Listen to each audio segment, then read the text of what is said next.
Good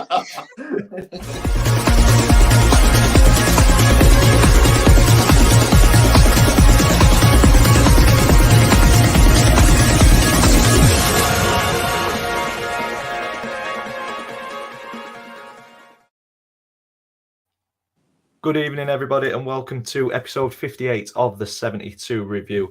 I'll get it in there nice and early. There's a storm brewing outside, and my internet's been very flaky all day, so I do apologise early on if we do end up being hit and miss. Hopefully, fingers crossed, we get through the episode without any major disruption. But yeah, if you are new to the channel and new to this show, please get your comments in. It does drive conversation a lot. We'll get Jake in as well. And yeah, it drives conversation, but we will be going through everything that's happened in the EFL this weekend. I will start next to me. Ian, introduce yourself. Tell us what you do and why you do it, mate. Hello, I'm Ian. I'm a 61-year-old Rotherham United season ticket holder who are having a really poor season. But when the Millers are away from home, I'm around the country vlogging for Over the Bar YouTube channel. Lovely stuff. And below him is Lee from Around the Grounds. Let people know who you are, what you do, and why you do it, mate. Yeah, so I'm a footy vlogger, ground hopper, just covering all sorts of different teams most weekends and trying to get along to as many Wednesday games as I can, and just loving taking in the football games. I'm in my little office again, and my cat's on my lap. Like a baddie from a Bond movie, aren't I? We're just hoping the roof stays on the office, aren't we, Lee, tonight? Yeah, we are, definitely. Yeah. I know how that feels. Tell us how that feels, Jake. Let people know who you are, what you do, and why you do it. Hello, I'm Puncture41. I'm a Sheffield Wednesday fan who covers Wednesday since 2012 on YouTube, but lifelong Wednesday fan, and it's just been a whirlwind of the emotions this weekend, and apology for being late. I had to get rid of family. First time my mother's met the newborn, and I can only deal with my mother in small doses, so that's me not seeing her for about 2 weeks, so I'm happy. Yeah, family. We can't choose them, unfortunately, but I love them to death, but I can only deal with them in small doses. Having to explain fibre optic internet to her, I wish I hadn't even bothered. Okay, so the weather has put a stop to a number of games. So we're going to start in League Two this evening, where 8 games fell foul of the weather. So not too many to go through. Let us just get that added on, get the banner in, and away we go. So comments are flying in, which is good. A lot of people asking about the cat. Okay, that kind of podcast. Yeah. Tune in about an hour later, it might be. I think a good place to start in League Two would be in Wales. Newport beating Wrexham 1-0. It's been a good weekend for the Rovers as well. Before we do get started, we'll take a postponement over playing football any day of the week, especially with our season so far. So yeah, this is why I'm happy. You said it, hang on, they haven't played. I was literally like, they haven't played. Oh, that's why it's a good weekend. You don't have to talk about it. Yeah, exactly that. But yeah, I think we overlooked Newport quite a bit, and somebody did comment a number of episodes ago when they beat Stockport and stopped their unreal run. So I think it's fitting that we do talk about them today, because 3 wins and 2 draws in the last 5. They're up to 14, 5 points from playoffs. Going about the business fairly quietly, but doing it well, aren't they? And a great result. 1-0 against. Is it me, or is this the way to do it in League Two, though, where you're under the radar and then you just get there in where everyone hasn't realised you're there? Because I've noticed it seems to happen a lot in League Two, where teams tend to just creep into that playoff spot without anyone really knowing, and then suddenly they're in the final and you go, oh yeah, they did do really well this season. And I think it's one of those things, Newport a credit to that kind of way of playing. And to be fair, they played well in this. I've seen the red card, and I'm still, it's one of those ones where I've seen so many red cards recently, I don't know what's a red and what isn't anymore. But there was got away from kind of winning the ball, hasn't it? The one I saw, Jake, it weren't a very good angle. I think we've seen the same one. I can't see on the angle if it's. red or not. If it's two-footed or not, yeah. Because the camera at Newport was sort of like a long way away from the actual action, so who knows? But having said that, having said that, I mean, the stats back it up, doesn't it? Newport deserved to win. Yeah. But I suppose from Wrexham's point of view, playing what 72 minutes with 10 men takes some doing, even for Wrexham. Yeah, it's always tough. Fantastic result for Newport, though. Was indeed. Big week coming up from us as well for obviously the FA Cup. Yeah. I love them to beat you. I think they've got a chance, especially at Rodney Parade. I think Man United will go if it's similar. They won't be looking forward to it. No, and if it's similar weather to what it's like now, I think that'll be a it'll help as well, won't it? So I think that kind of fixture I like, because Man United are gonna turn up to thinking they're gonna do it, and then you're gonna get on a pitch that they're not used to, not being a carpet, and be like, how do we play on this? And I think it's those kind of things where I think when you get youngsters that go on loan to League Two or non-league in academies, that's the way you learn how football is. And then you can appreciate how good your facilities are or how good you're doing.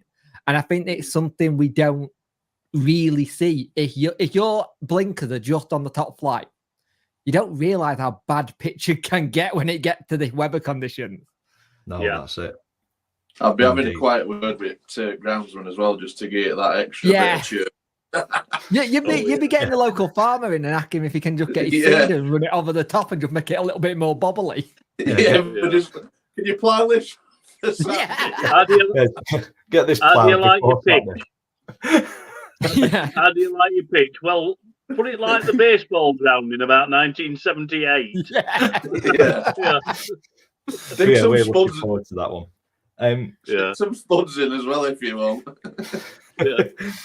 I think we should talk about Barrow and Crewe as well. Obviously, not too much to talk about in League Two, but this is Crewe's fourth win on the bounce. Playing good stuff. They're doing the biz, aren't they? Yeah, leapfrogging Barrow into fourth. Leapfrogging them into fourth. So some great form coming into the latter part of the season. And Mansfield, Wrexham, and Stockport will be looking over the shoulder at Crewe, who now on the same points as Mansfield. Obviously, Mansfield 2 games in hand over Crewe. You really hope Mansfield don't blow it. Yeah, because I every season you look at them and they kind of set that yardstick every season, and every season they do a Pompey. Yeah. And I hate that that's the thing that it called doing a Pompey, but it's the only team I can think of who does it every season. Well, I was going to go to Mansfield yesterday, but the game were called off, so I had to hastily rearrange another one. But they were playing Sutton, so that would have been an ideal opportunity for Mansfield to get 3 points. Yeah, I think they would have got the 3 points in that one. I think it's rearranged for this coming Tuesday, if I'm not mistaken. I think it is, yeah. Yeah, I think you're right. But yeah, Barrow having a fantastic season. Crewe, they're just one of those teams, aren't they, that never say die. They've come back from 2 goals down a number of times this season. 1 point from losing positions, and no different in this one. Went behind very, very early, 9 minutes in, but a fairly even encounter after that. 13 shots each, 5 on target for Barrow, 6 for Crewe. Crewe were just a lot more clinical with the chances that they got. Possession as well, very, very, very even. So looks a decent one for the neutral, and an even better one for the travelling Crewe fans who see the team sitting very positively near the top of the table. Definitely ones to watch, I think. Crewe had a little bad run and all, hadn't they, before this? Yeah. Obviously put that right, and they're still well in the mix. Yeah. Good stuff. We've got Forest Gillingham. Gillingham, that is a cracking result for Forest Green. And you know what the thing is? Troy Deeney was never a manager. Never a manager. And the problem is, he come out with saying all the stuff. And I get it. I understand. You're going to have your say. But at the same time, rule number one, if you're a manager, if you're going to be a manager, don't throw your players under the bus publicly. Yeah. You keep it behind closed doors, and then you don't have problems. Gillingham must be kicking themselves this season a little bit, because you get rid of Harrison, it's gone backwards. It's not worked for whatever reason, and whatever reason they've done it. I don't understand. I get really fed up with this whole perception in football sometimes that the manager's not sexy enough, or he's not good enough, or he can either. Good managers don't necessarily a good, really like what's the word, pundit kind of people, like charismatic. They just get the job done. Look at And they Mark know- Robbins. Yep, thank you. Mark Robbins. Is that great example? Ian in Yeah. Lodo.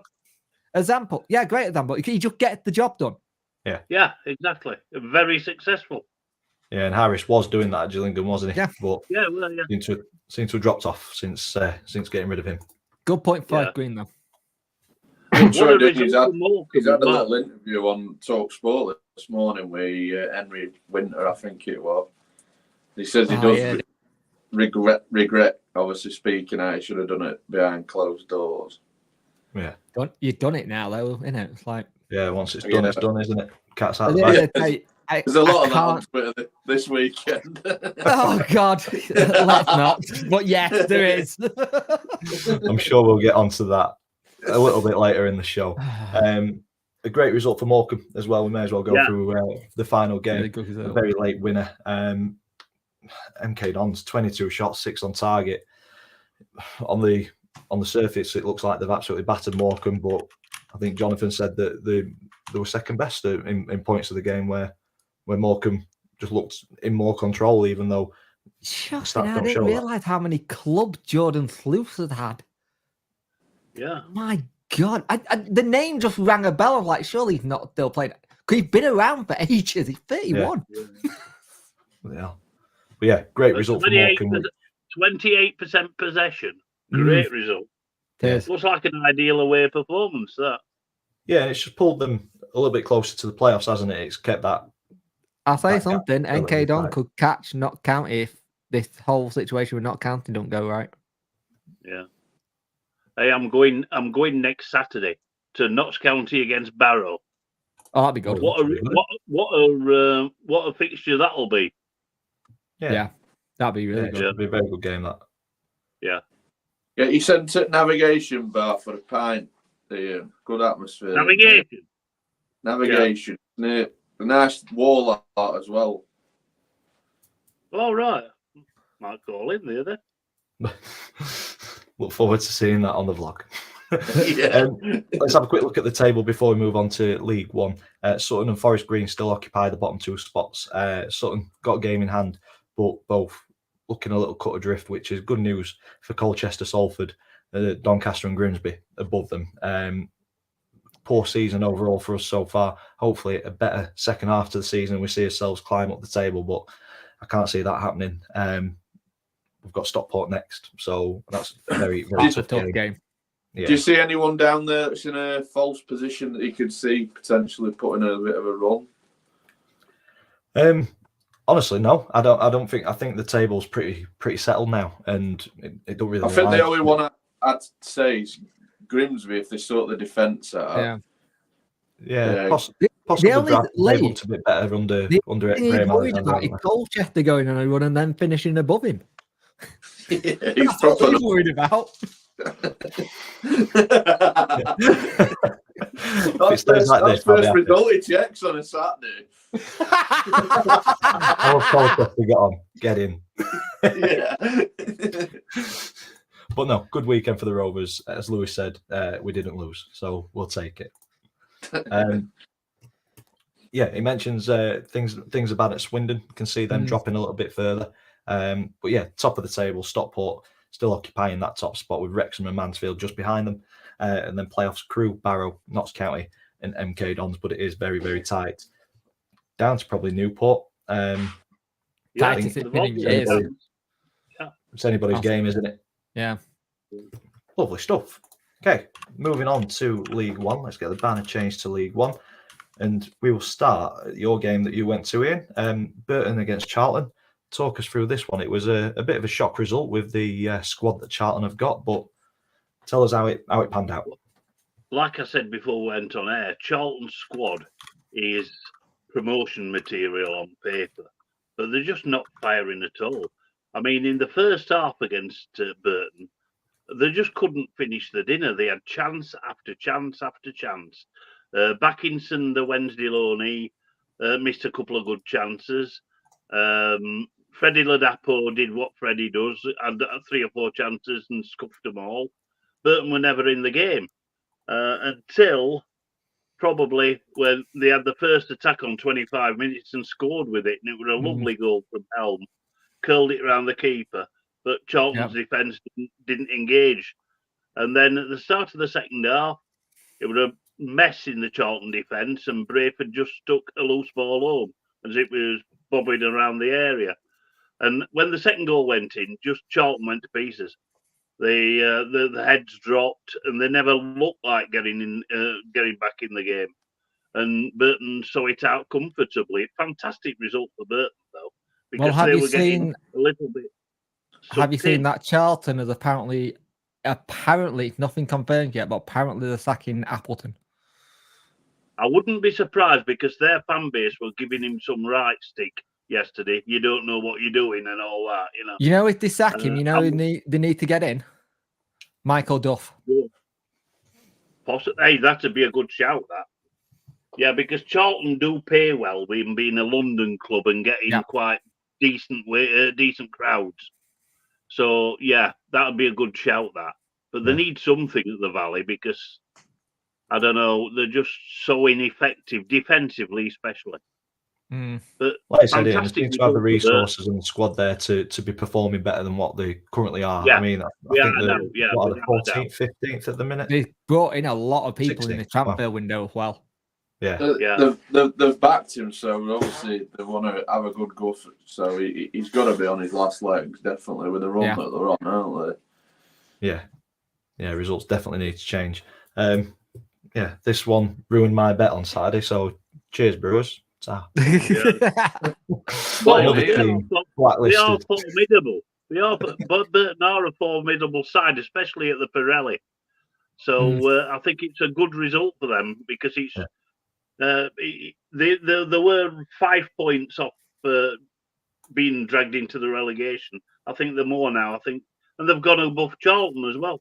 Yeah, it's a good gap so there's a between nice them and Reading, little isn't it? buffer now. Yeah, a bit of breathing space with that result. Yeah, without a doubt. Yeah. As ever, we do kind of point people across to Cod's Vlogs. He's going to do a League One deep dive at 8 o'clock tonight. One not to be missed, obviously, Fleetwood against Pompey. 4-0 written all over it. Does join in with those League One deep dive, so that'll be a good one. But I think for me, the standout result of League One would probably be Leyton Orient beating Bolton. Well, they're in some form, Leyton Orient, at the moment, aren't they? Yeah. They're in some right form. I just thought Bolton would have enough to get by them, especially with the position that they're in. But they just didn't turn up, really, did they? Only 4 shots. Did you see the chance that Dion Charles missed? Headed it against the post, with about 2 yards out. That's his second one at season, then. Yeah. It looks with the stats as though Leyton Orient deserved it. Yeah. I'd agree with that. Did you see Richie Wellens' red card? What did he do? What did he do? Or what did he say? So apparently Bolton players were stealing a number of yards on throw-ins, and this one throw-in happened about 5 yards to the right of Richie. The players run 5 or 10 yards past him, and as he's running to take the throw-in, Richie's kind of grabbed him to stop him and got a straight red for delaying the restart of play. But I'll be honest with you, that's typical Richie Wellens. Yeah, it is. But for me, the referee should be kind of preventing that from happening and stopping players from gaining 10, 15 yards on throw-ins. But yeah, it's always nice to see a bit of shit out of it, isn't it? If they can't catch it in the Premier League with Ivan Toney free kick, what chance have they got of damping down it in League One? Very true. Yeah. It looked like he was scooping some cream off a Victoria. Any games that you boys want to touch upon? Wigan, in Reading. League One? That's a cracking result for Wigan. It Yeah, really is. it And is. everything at Reading now just seems so dire. Even we And can beat Wigan. Their It must be bad. Take it where you can get it. Like. Their situation, it's just you don't. This is the problem with owning football clubs nowadays. People who own them nowadays don't actually think about what they're owning, because football It's an clubs. ego trip. Yeah, but what they're owning is a community asset. It's a Yeah. community asset, and this is look at how many people lost touch with people during lockdown due to not going to football. It killed people mentally, let alone physically. And the problem is, Reading have got a situation where they've been told to change the training plan because of the under pitch heating now. They're not allowed to have that on. They've been told to change their gym work and have different hours where they're going to do it due to the fact that they've been told that they're not going to have the lights on for so many hours. It is a mess. It's an absolute mess. And yeah, for all the protests they're doing, I get it. I understand it. Go for it. Because when you're in that position, it's the only thing that have them. But the thing is, you know for a fact the EFL are going to slap them with a point deduction for going on the pitch and disrupting the game. In situations like this, you're just impounding it, but making it worse. Credit to Wigan, though. Wigan played well and got a really good result. Even though if you look at the actual stats, Reading should have won this. Yeah. But 7 shots on target from 8 is pretty good going for Wigan. Oh, God, yeah, very. Yeah. I wish I knew what 8 from 7 is. Yeah, I know. Yeah, me and all.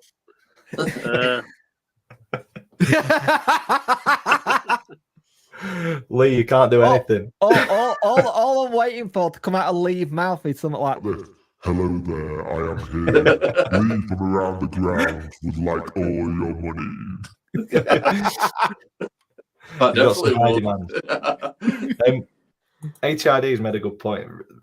Reading were laughing at teams going through similar difficulties. Pompey, Derby, Bury, Macclesfield, Oxford.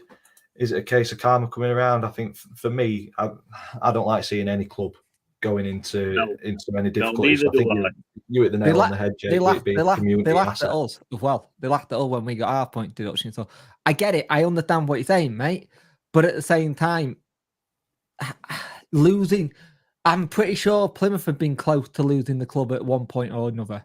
And I think if you get to that close, we have. And it's like if you lost your club, a lot of people lose what their identity is because it's what they do on a Saturday or every weekend. It's what they do. Their mates around it. It's not as easy as going, right, lost Reading, I'm going to go support someone else now. It's not that easy. Yeah. Kind of thing. And I think I'd have to go shopping with our last. I understand that they laughed at us. Football fans do. Rival fans do. It's what it is. I think the older I get, the more I realise how important football clubs is to some people and how it's their entire life. Luckily, I've got other things that go around it, but it's exactly what John just said.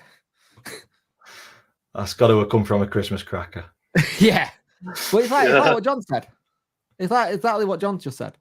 Yeah. I think we'll come on to sections of fan bases when we're talking about Sheffield Wednesday. I don't think it's a reflection of a full fan base. I do think there are sensible fans in every club's fan base who don't want to see other teams struggle. And I think the panel here are all in a similar mindset of not wanting to see any team go under. But there are idiots in every fan base that just think everything's funny, everything's a joke, and there's no repercussions or consequences to any actions that they do, which is frustrating. I think you have to go back to I covered with Bury and Scunthorpe this season. Obviously, they've gone to Bury lost the club, Scunny nearly lost the club, but that day, both of them, when they got news that they were Bury going back into the stadium, Scunny know that they'd had that takeover and they were back. I just stood and looked at fans. You could just see the emotion of what it meant to them. I just think.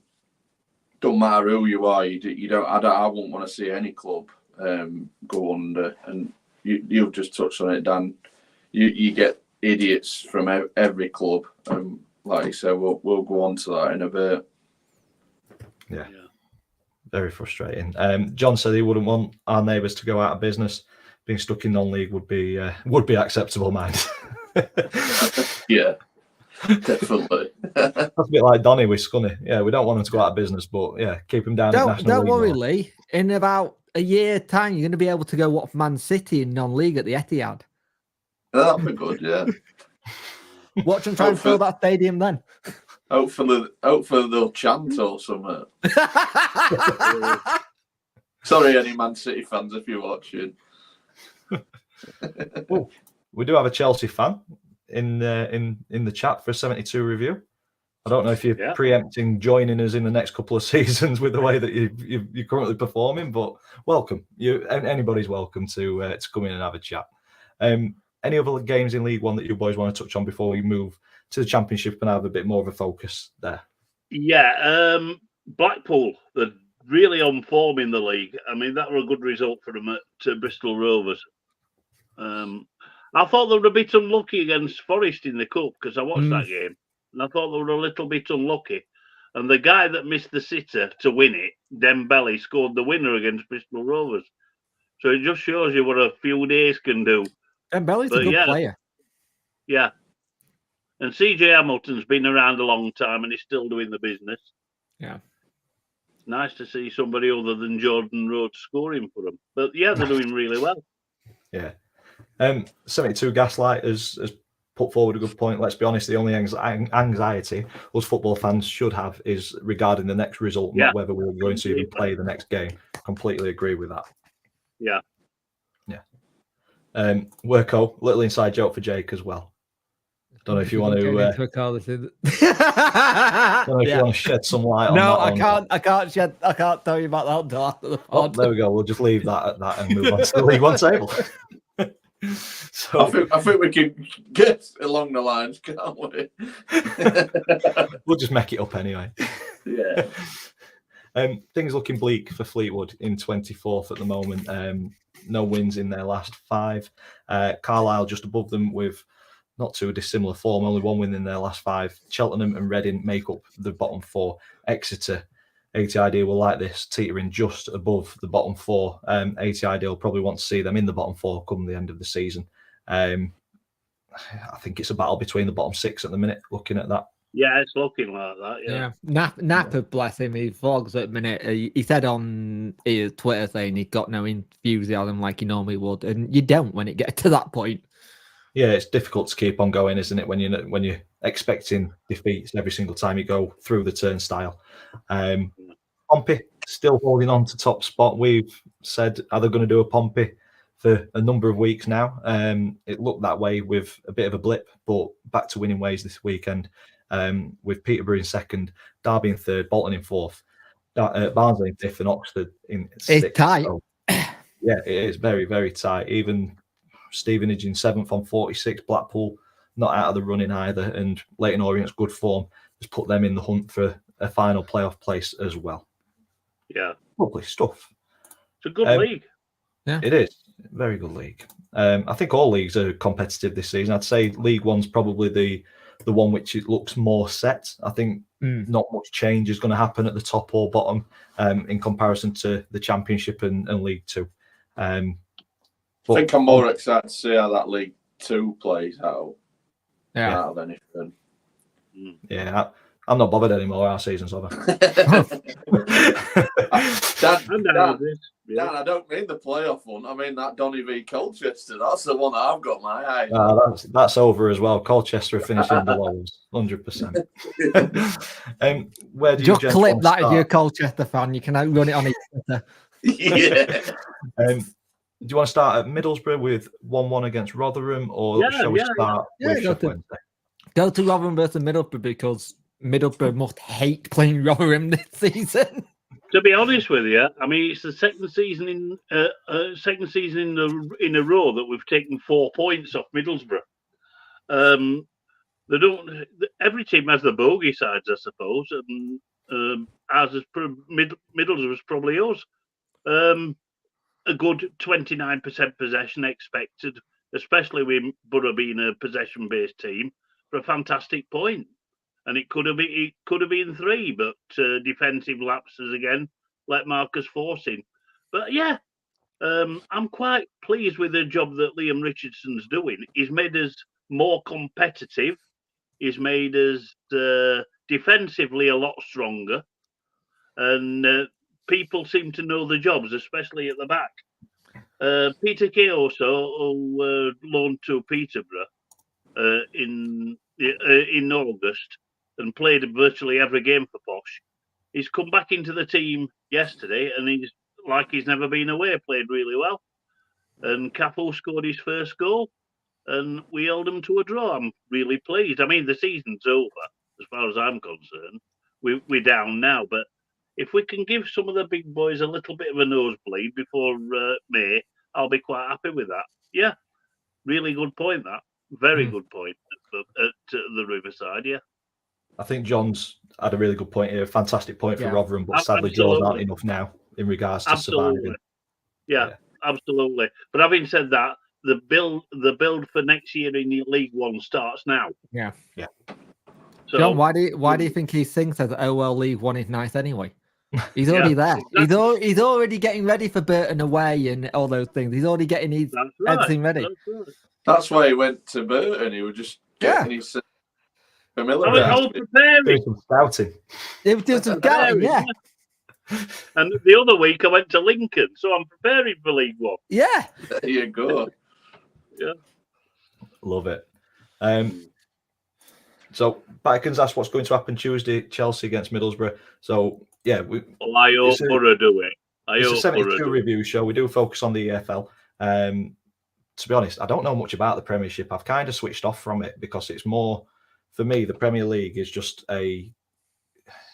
it's a cash cow that I just don't think it's got the raw emotion that the EFL has. I think Middlesbrough could do it towards because tourism. Obviously there are key fan bases in the Premier League, and there's people from, like you said earlier, Jake, the community aspect of the club. There's still people who live in them communities and support the teams that are in the Premier League.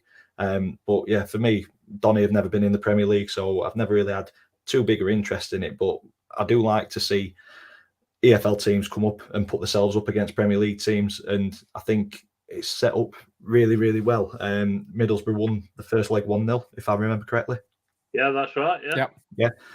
So travelling to Stamford Bridge, they've got something to hold on to, and it'll be interesting to see how they're set up. Are they going to defend that 1-0 lead, or are they going to push for that second goal and make a really good tie of it? I'd like to see them approach the game the same as what they did in the first leg, personally. Yeah. What about you, Ian? Exactly.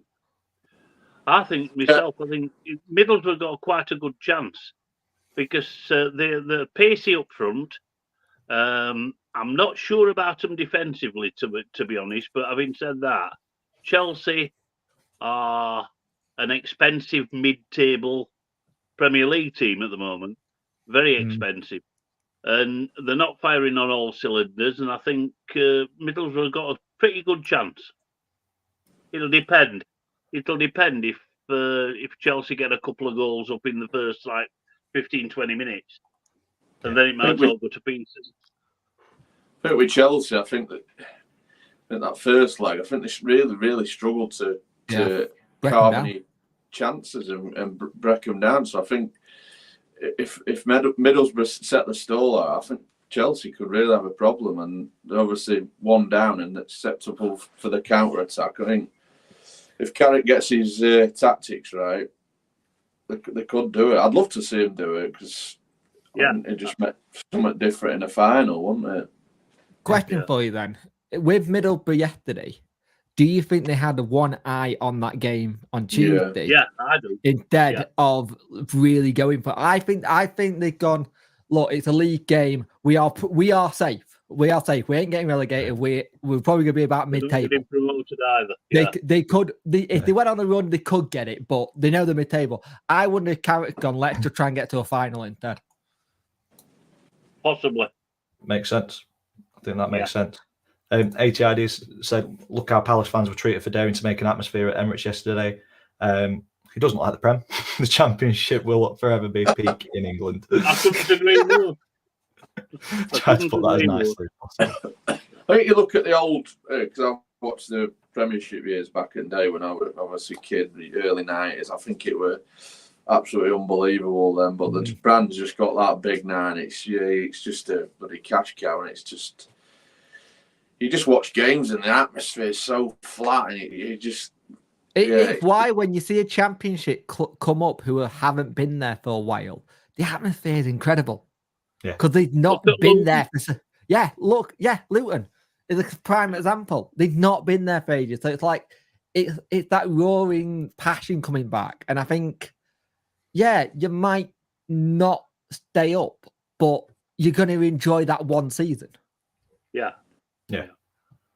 I hope that's answered your question, Vatican. I think if you're wanting us to hope that Chelsea go through, you're at the wrong stream. We're an EFL stream. We're obviously going to be in the corner of Middlesbrough for this one, and hope that we see a Championship team in the final.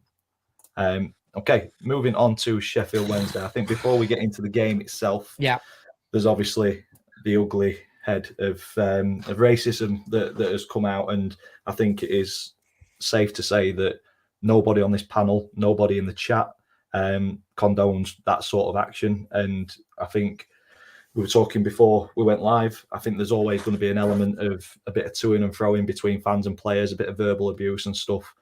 But there is a clear line in football and out of football, just in life in general. I think anything that is personal abuse or racism or anything that can verbally attack a player or a person is just, I've got no time for it whatsoever. So I hope the full force of the law gets thrown on the Sheffield Wednesday fan in question, and I hope that people realise that it is a minority. And ATID, Barry Bannon come out and put a statement about that. Once he finally found out what was going on, he was telling him to go and point out who it was to a steward in a police kind of thing. He'd actually put something. At the time, no one knew what's going on.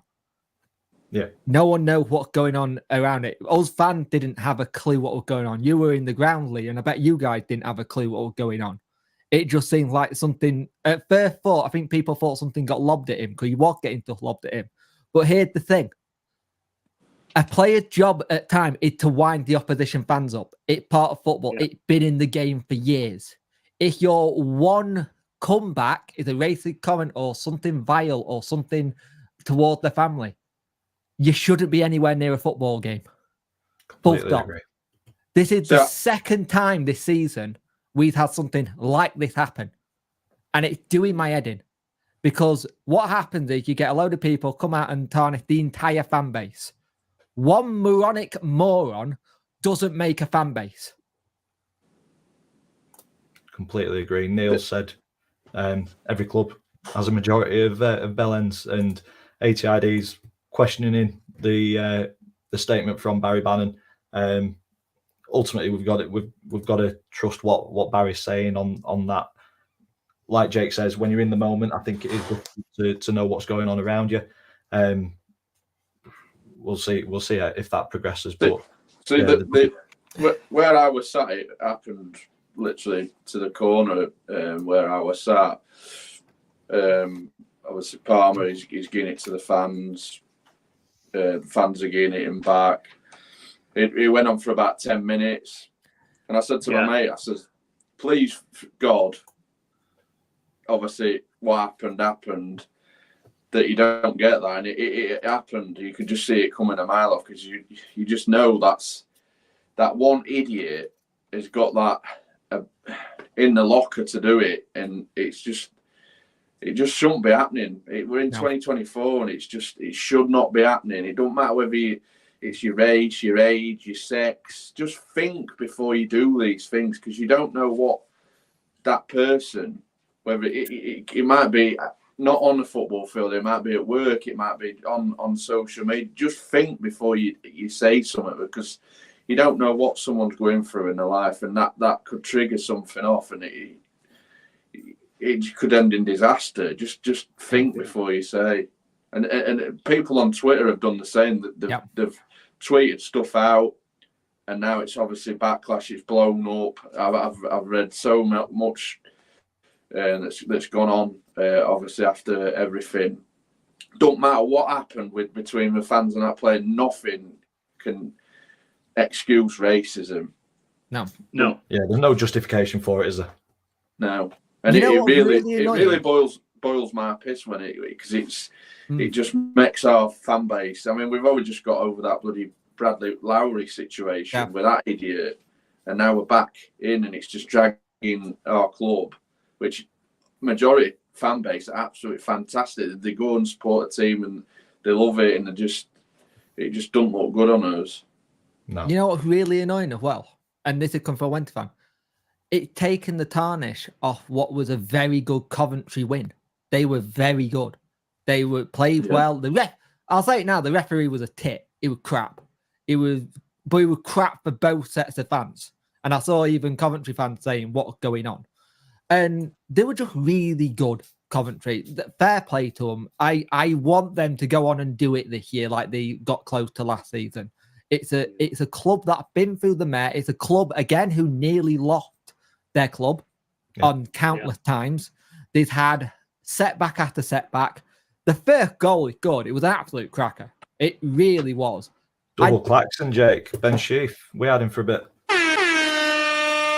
The first one, I think Bannon's gone to slide in and do it, and he's just mistimed it. And it's a shame. But at the same time, they're very, very good. And we knew what we were expecting from them. I think we tried something a little bit different with playing Barry Bannon on the left. I don't think it worked again, like we did last week with Bernard playing in midfield. Windass goal was very good, don't we, Ron? He got it. It was a good goal. And we looked a little bit more up for the fight in the second half. When they need players, and one of those positions is a midfielder, every team at the minute batter us in midfield. Doesn't matter what position, what the situation is in midfield. We give it away. There's no one there to really help us get hold of the ball and just hold it a bit and let somebody have a bit of freedom. We give the ball away too much. I think Coventry will be up there or thereabouts. Yes, I've seen fans hit the panic button with Wednesday. Bear in mind, we just played two teams, Southampton, Coventry. Southampton top of the form tree, where Coventry second. Yeah, I thought we might have a good chance because they don't play well away, Coventry, but they came up, they did a job. I thought Beadle had a really good game, the young keeper we got from Brighton. I think the save he made originally for the second goal was good. It was just parried to the wrong bit. And I think it's just one of those things where you're going to have to see what happens. When this situation now is just see what happens. At the end of the day, with the start of our season and everything that happened, the fact that Danny got it within 3 points at one point was a miracle. It's going to be even more of a miracle. Drop out at the minute. Yeah, it's going to be even more of a miracle if he keeps us up. And if he does, fair play. But with the way our season's been, you can understand why we do go down, because it's been more off-field antics than on-field. But it is what it is. We see what happens. We go again next week in the FA Cup. Ironically, again, Coventry. Yeah, Neil said, watch the Owls win on Friday in the FA Cup against Coventry. Yeah. Scotch 24, I just want to bring this one in before you have your say on the game, Lee. All that he read on Twitter yesterday is Coventry fans calling us all racist. It wasn't nice to read because of some idiot, and it took the distraction of a ref having a god-awful game. It is frustrating when one fan becomes the focal point for a full fan base, and it's not nice. But then I think we were talking before we went on air last weekend. Coventry fans were subjected to being tarnished with the same brush after god awful banners were displayed before the Leicester game, and I think it just shows that every single fan base there are idiots, and we shouldn't tar everyone with the same brush, should we? No, we were saying before we went on there that every club's got them, haven't they? Every club. Yeah. And it doesn't help with Twitter people excusing it because saying he got what would come in. There's plenty of comments like that. I think that doesn't help. He just adding fuel to the fire. Like I've said, no one's should be subjected to that sort of racism. Completely agree. But you were at the game, Lee. Tell us your thoughts on Sheff Wednesday's performance, Coventry's performance. The footballing side of the game. Let's hear what you thought. But I think we played okay. I think Coventry just with a better team on the day. I think what the difference was with two sides is that quality that we seriously lack. There's times where we get in good positions, but we just didn't compose ourselves enough, and we didn't have that killer pass. We've got Bannon, but he's not the one that we can really rely on. We need people around him. We need energy in midfield. I think we seriously lacked yesterday, and that's what they had. And the difference yesterday was just the quality. And I think Danny maybe will admit that he got the selection. I think Fletcher starting for me. I think it's just a no-go. He's better off the bench. Couple times he come off the bench, he looked better, but he was trying to do the press, but he was doing it in half-hearted sort of thing. Whereas Bailey, he'll press all day. He'll run you into the ground. I think that's what we lacked first half. Lee, you know when we're missing? We're missing? Patterson. No, Patterson. Yeah, Patterson. Yeah.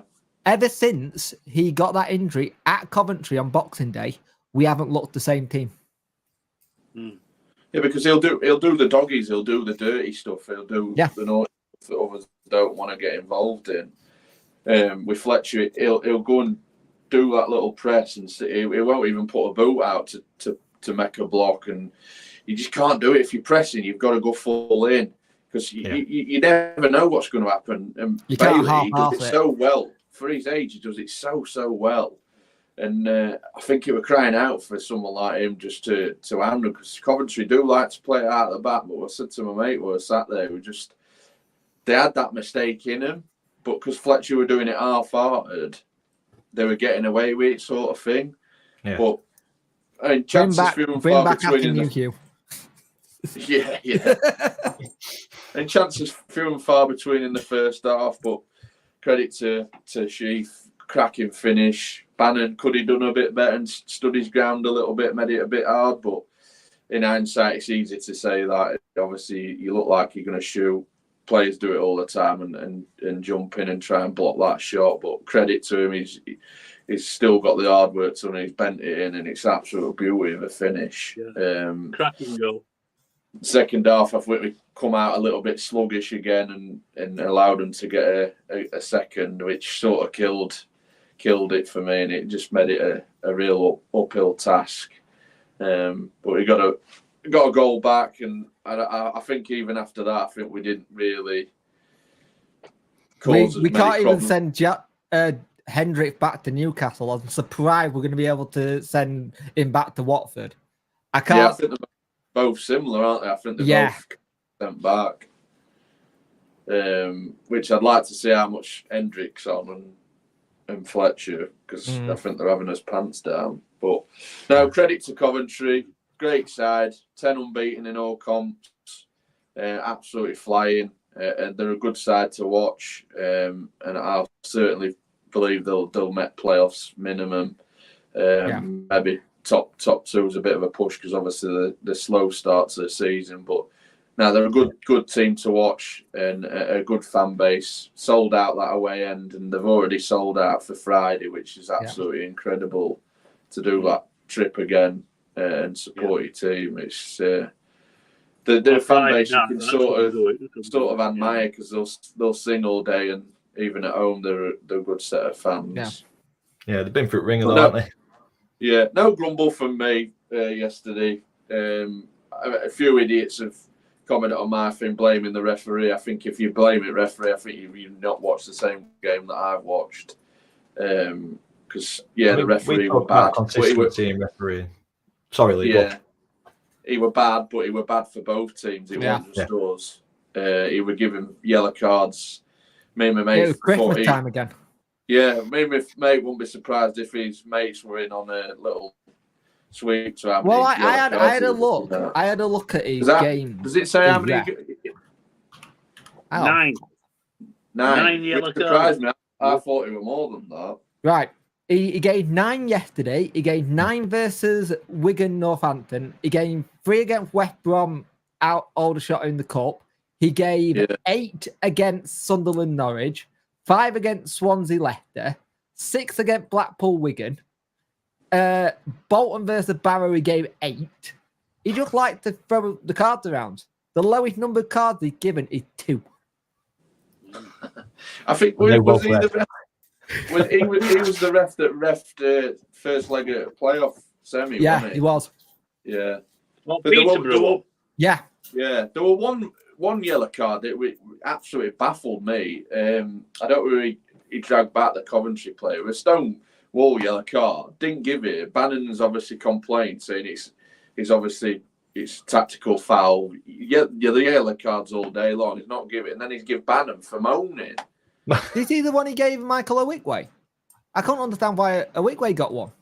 Yeah, well, that one missed me because it come up yellow card, and I was like, "What's he get that one for?" Yeah, it's just one of those things. It's like I saw Coventry fans say the ref was bad. I've seen Wednesday fans say the ref was bad. At the end of the day, they were just quality, weren't they? Like it just shows you what we lack, and they can recruit really well, and they know how to scout players. And I think it's a model of how to run a championship squad with not a massive budget, but if you know what you're doing in the recruitment day, you can build a quality squad.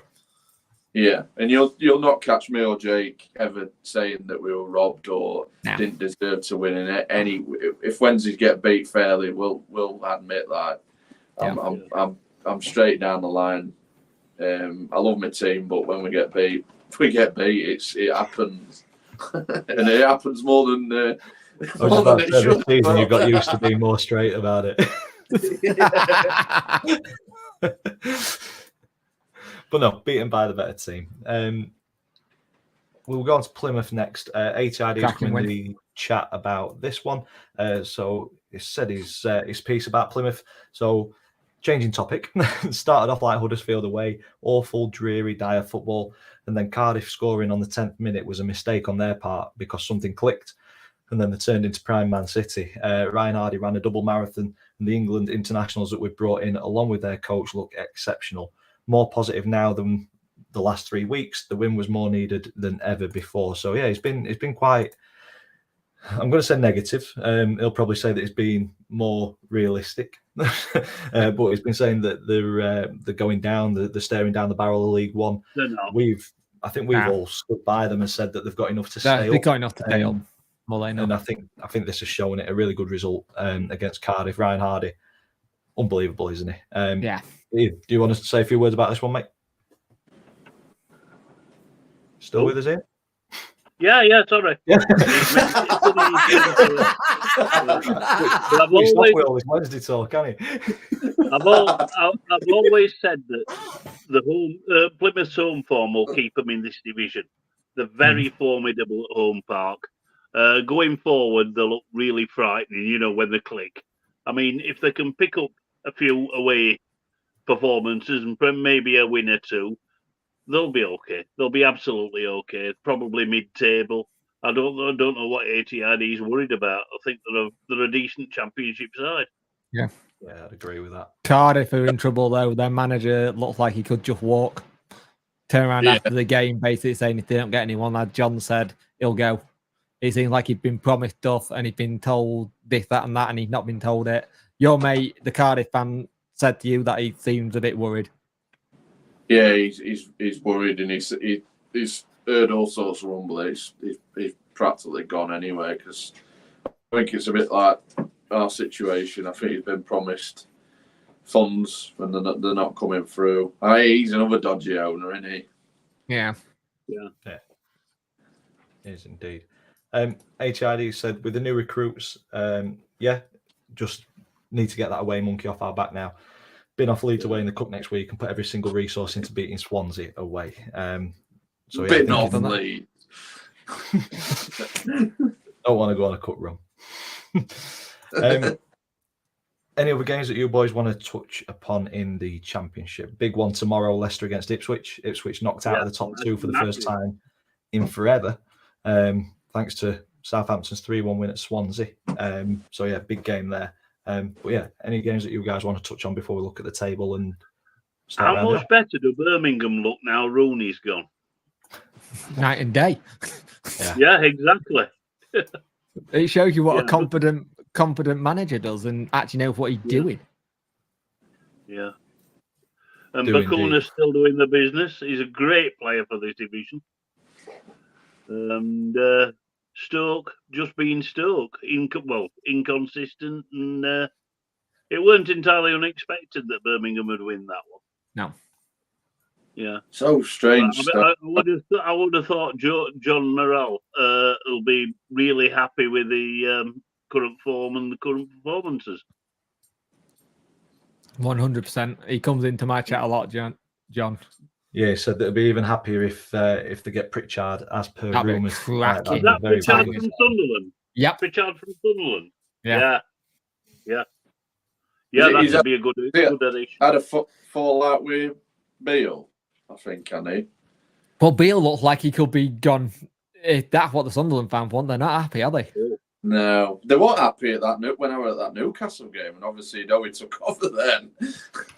I think not many wanted him. Yeah. No, don't seem too happy with him. Great result for QPR. I think John said it. Yeah, QPR held the Boo. result. Could have this- done without that. I literally saw Yeah. that result come in and I was like, oh no. Yeah, I think this is a poor result for both Rotherham and Sheff Wednesday. It's tightened it up for QPR A little just bit. just below Huddersfield, who drew 1-1. But yeah, great result for them, and they've done an absolute number on Millwall, haven't they? Kept them to 2 shots, 1 on target. Fantastic result and a fantastic performance to boot as well. And it's just give them a glimmer of hope. Only 3 points away from Huddersfield now. I will say Millwall look really weird this season. Really strange. It's like, yeah, hit and miss, aren't they? yeah, it's. I still think Gary Rowett going was a mistake. Yeah. I think he could I'd have agree actually with gotten a lot higher.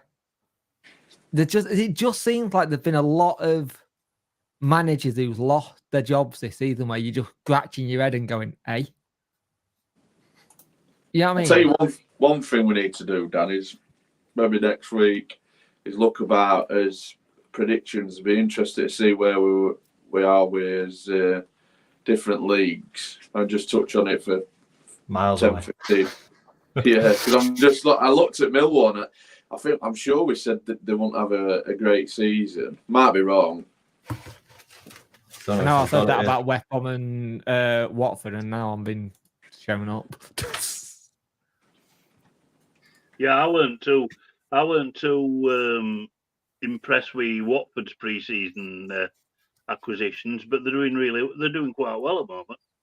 I think if this is right, I think we put Millwall in 11th on our predictions. But yeah, I think we will have a look back through them.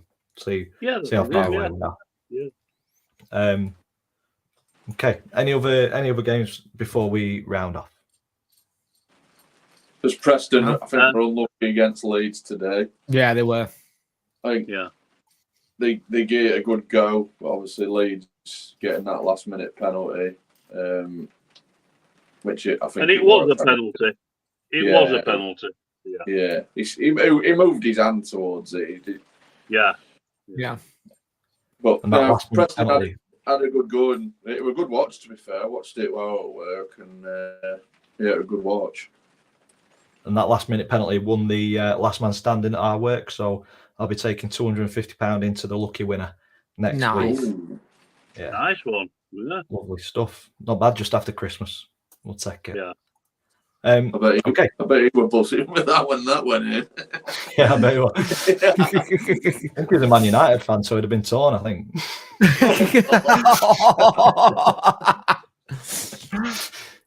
You have to tear out. You have to tear out. You can't have this, though, mate. Why? Leeds, they won. Yeah.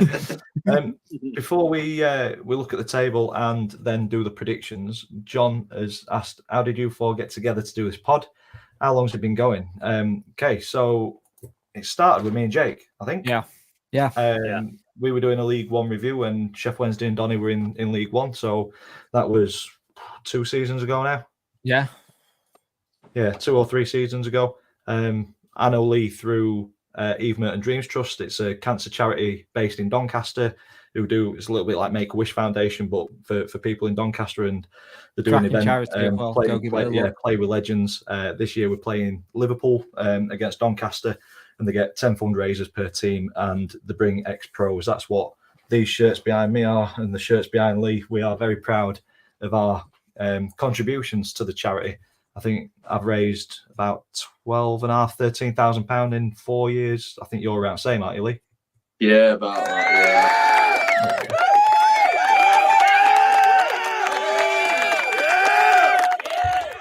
That's the longest applause ever. But yeah, we're And I very just proud. talk about like a bad smell, and then Dan said, "Do I want to get involved?" And so I jumped. Yeah, at I it. think you were a regular viewer of the channels, weren't you, Ian? Yeah. And then Yeah, obviously that's right. Rotherham were the best team in Yorkshire for a little bit. You were in the Championship, and it just made sense to have one from each club. And the thing is, it's just grown from there. the thing with this originally started with me and Dapper. We were met on a different fan channel, and we just carried on a general conversation and friendship from that. During lockdown, we did something called the Football Vloggers podcast. I don't know how I got into it because I don't vlog, and it was weird actually because I don't vlog, and the thing to get into it, you had to have like something like a K subs, and I only had like 750. I'm like, what am I doing on here? Lewis knows the truth. Grinder. I'm in this shed and Dan won't let me out now. You know when he goes to let the dog out at the thing, just letting Lee out. Yeah. What You you know, if guys we're looking don't know for a watching is Jake's currently in the room next door to Lee. They're in the same bed.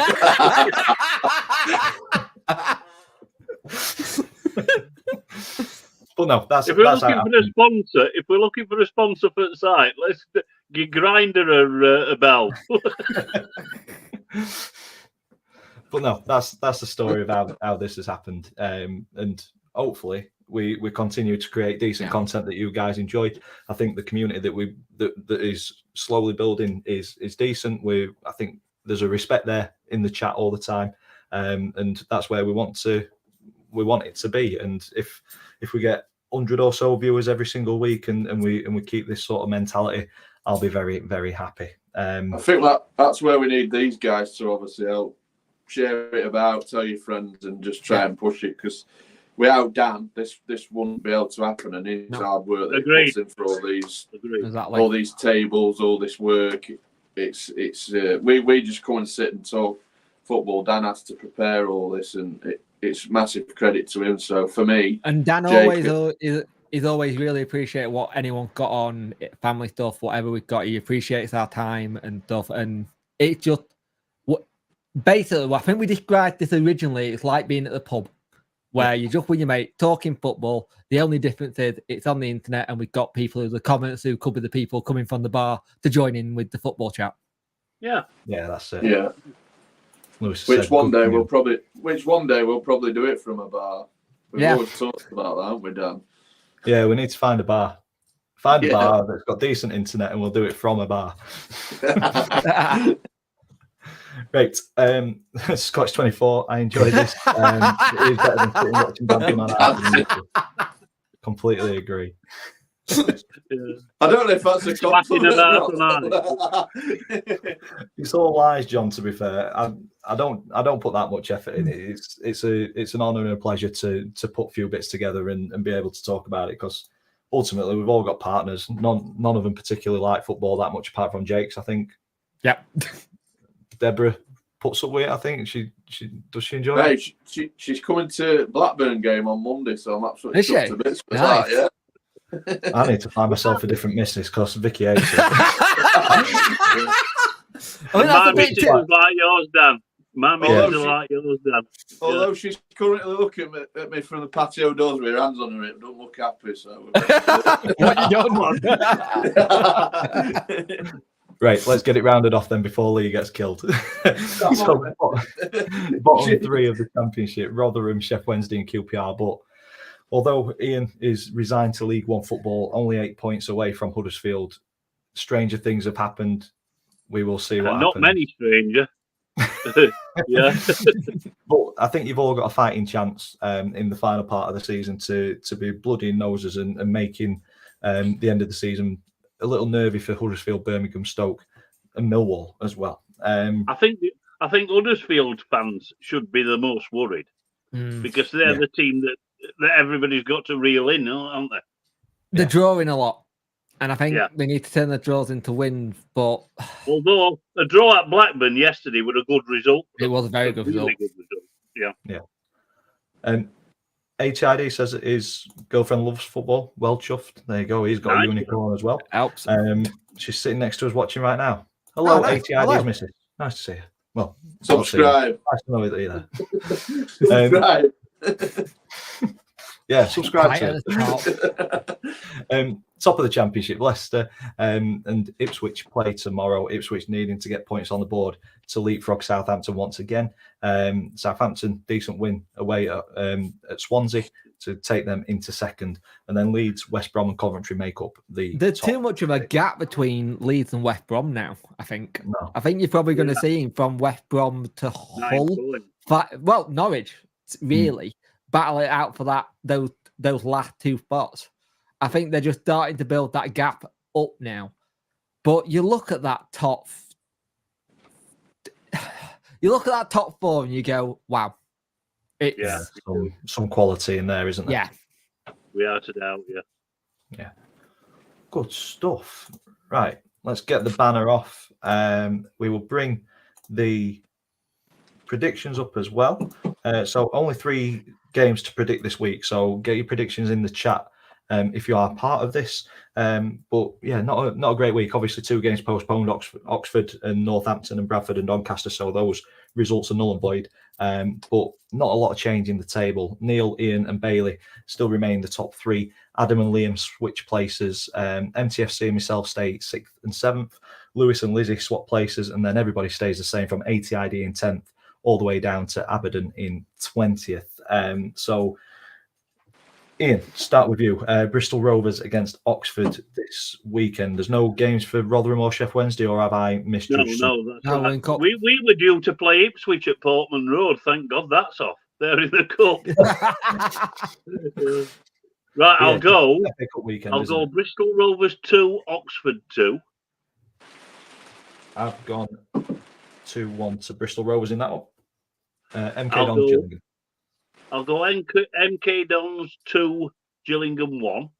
I've gone 1-1 and Donny versus Stockport.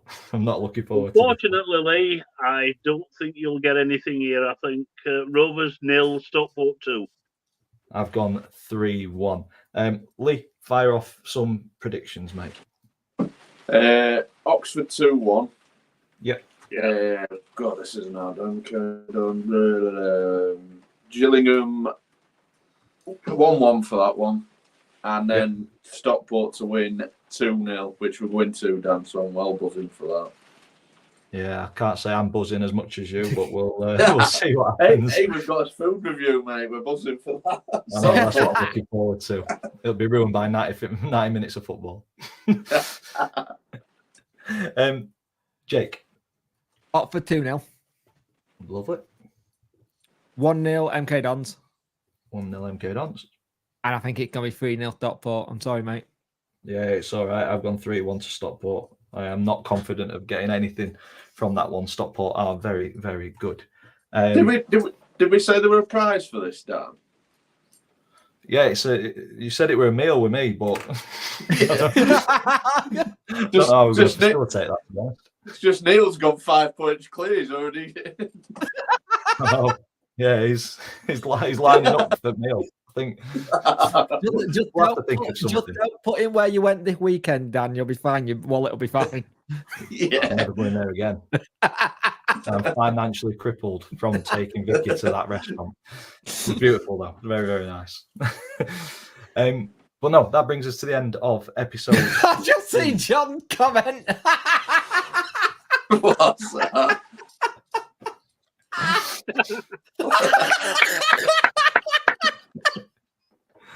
It's 5XL as well. Hey, you get some good money for selling worn items online, Ian. You might have a little side earner. You never know. You never know. I'll have to work out the price first. But no, we will work out a prize for the winner of this competition for sure. But yeah, this brings us to the end of episode 58. We'll go around the screen. Any final words, Jake? Just enjoy what you're doing in life. Don't have a go at people who are enjoying stuff, and be better human beings. Yeah, good stuff. Lee? Just a massive thank you to the chat. Without them guys, we won't be able to do what we do, and it's good banter. I absolutely love it. Sounds like it's pissing down outside. Yep. I'm in my little hut, and now absolutely buzzed being on this 72 review with you guys. Good stuff. And Ian, any final words, mate? Another Sunday therapy session finished. Feel a lot better for it. I really enjoy doing this on a Sunday. Me too. I'm not liking some of these scorelines that people are putting in though. I've got 4-2 defeat for Donny on one of them. Who's that? But no, I've enjoyed this one. Like you say, it's a therapy session. I've enjoyed it because we didn't get beat this weekend. But yeah, please follow all of these guys on the social. Subscribe to their YouTube channels as well. They do put a lot of effort into their channels, and it's nice to see them growing as much as what this is as well. If you're watching this on repeat, please get your comments in, get your predictions in the chat and the comments down below, and I'll get that sorted as the week goes on. And yeah, if you've enjoyed it, stick a big thumbs up on it, share it out there, get people involved. The more, the merrier. And all that's left for me to say is thank you for watching. Have a great week. We will see you next Sunday. Yeah, we will see you in the next one. Yeah.